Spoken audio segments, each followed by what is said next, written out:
Welcome YouTube. This is a voiceover review of the Yamaha VMAX from 1985. This is the original model of the Yamaha VMAX, and this thing is wicked. That's about all I can say, is that this thing is wicked. You're going to have to excuse the wind noise a little bit. I did my best to clean it up, but there's going to be a little bit of wind noise kind of in the background here. So, let's get this review started. After almost getting run over by that truck.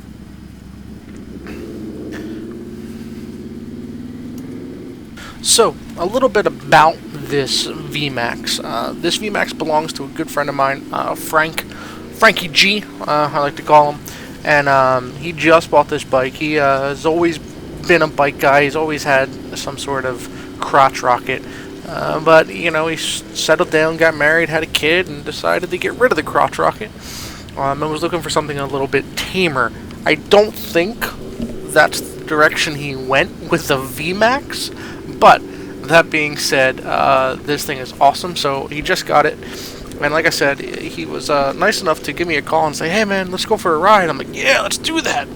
What you get?" And we started talking, and he was like, "Yo, you should totally review my bike for your channel." So, my buddy Frankie G is the first person to let me ride their bike and record it. Sorry the audio issues were going on, but that's okay.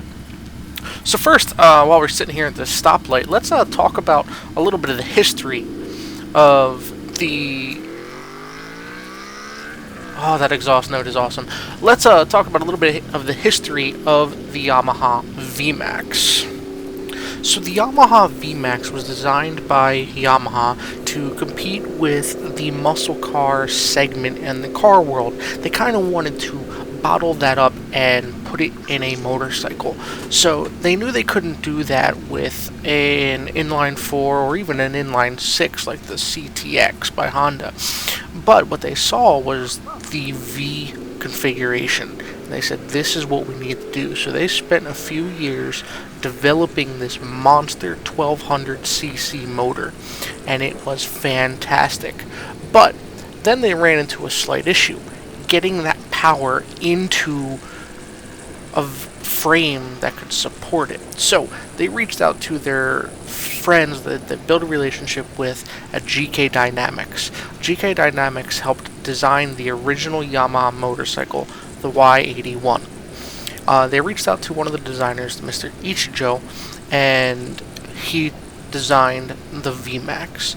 Now, Mr. Ichijo was fascinated with jet engines, so he saw the scoops on the side. He built them into the Yamaha VMAX, and the scoops are not a ram air, but they do channel air into the airbox. So, functional, yes, no, kind of in between. So he created that look, and that is what has set the VMAX apart from pretty much any other bike when it comes to aesthetics. And it is now known as the muscle cruiser. So now that we have a little history lesson out of the way, let's talk about this example, this bike that I am riding right now. Oh my god, I want it. How can I get myself a VMAX? Frankie G's bike here, you can see him riding on my VFR. Frankie G's bike here is amazing. It's got 45,000 miles on it. It's running straight pipes, so it is loud as hell. And it just goes like a scalded ape, for lack of a better term. Here we are, just cruising, not really on the highway. It's like a 40-mile-an-hour zone, but we're doing a little bit faster than 40 mile an hour. And this thing is just awesome. So I'm gonna kind of cut ahead here, cut into a different section where we're kind of going through a nice twisty section of the mountains. Now I want to say I am really sad that for some reason at this point of the trip the camera is really picking up a lot of wind noise, and so I'm sorry you guys can't hear the engine in the background, but this thing, for being a big heavy pig, I mean heavy, 600 plus pounds, handles pretty well. The suspension on this bike is definitely set up for someone of my size, probably even a little bit larger, so it's a very stiff suspension, but that gives it a really planted feel. There's a little part up here where I did kind of kick out from me, but that was because I shifted in the first while going into a corner. I thought I was shifting in the second. Anyway, but this thing is just awesome. I could ride this from here to Atlanta tomorrow. And I mean, you guys have heard about that trip. I haven't uploaded anything yet, but you guys have heard about that trip. I mean, this bike is just awesome. I think the lines are gorgeous. It is comfortable. This little windscreen here in front of me is really doing a good job at deflecting a lot of the wind off of my head, or at least so I thought. You are apparently getting a bunch of wind at the microphone, so that kind of makes me sad. But the mirrors work wonderfully. It handles really well. The clutch on this one has been replaced. I don't know what from. It's a Nissan clutch, so I'm not sure what they did, but there's almost no play. You're either on or off. It feels almost like a cable clutch, but it's a hydraulic. And for a bike this heavy, I am really impressed. This thing stops really well. Frank was telling me that he thinks the brakes have been upgraded, but I don't see any adapters on the front, so I'm not really sure. Being that I haven't seen a stock one of these, I can't really do any comparisons, but this bike and the way it's set up is fantastic. Brakes are really good, really strong bite up front, which can be a little intimidating, but when you're slowing down a 600-pound bike, they're definitely there, and that's cool. But this thing, man, this is all about the power. And I know I keep saying that this is all about the power, but let me try to put this in words to describe what I'm feeling. When you whack open the throttle on this machine, things start happening immediately and in rapid succession. At about 3,000 RPMs, the VMAX just lunges forward with more low RPM power and torque than I've ever experienced on any bike. And probably any bike that was available to the public in 1985. Within a fraction of a second after that, you're firmly thrown into the back of their little slip in that seat, which is good that it's there to keep you planted. But you are thrown into the back of that while the tack needle climbs at an alarmingly quick speed.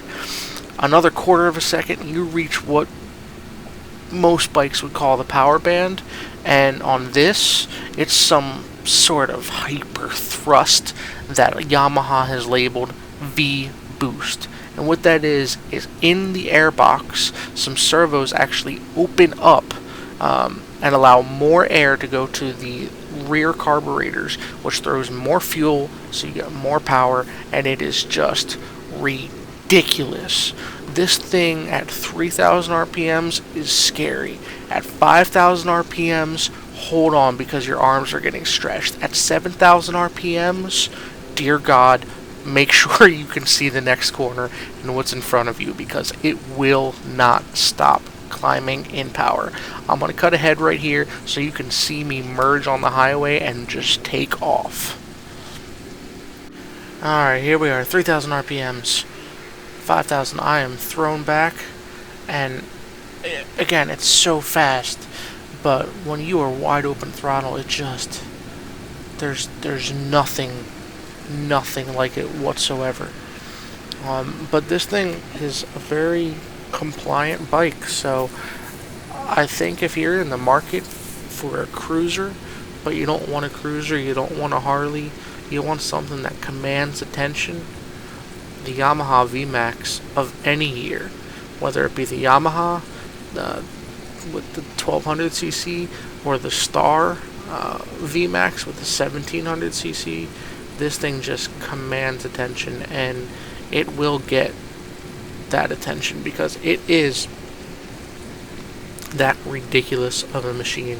So, Frankie G, thank you so much for letting me ride this bike of yours. Guys, thank you so much for paying attention. Be sure to click that subscribe button if you're not a subscriber, and because that way you get notified of all my cool, crazy content Tuesdays, Thursdays, and Fridays. For those of you that are subscribers, what do you think? What do you think of the Yamaha VMAX? Is that a bike that you could see yourself riding? And if anyone wants to donate a bike to let me test ride, obviously not donate, but let me ride your bike, you can ride my VFR 750 or the KLR, and we can go for a little ride like me and my buddy Frankie G did. So, till next time, guys, this is your pal, Two Wheel Maniac. Stay hungry, stay foolish, and I'll catch you on the flip side.